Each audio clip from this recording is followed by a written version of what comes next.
Okay guys, we have 9 minus 8 and 9 divided by 3.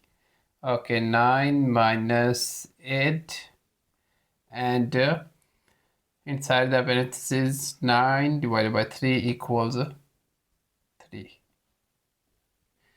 Now 9 minus 8 equals 1 and 3.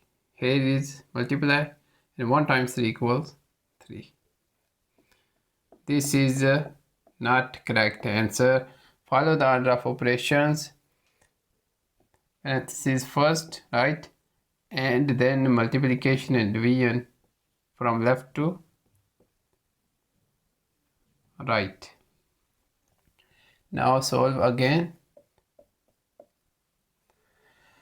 9 minus 8, right? 9 minus 8 and 9 divided by 3 equals 3.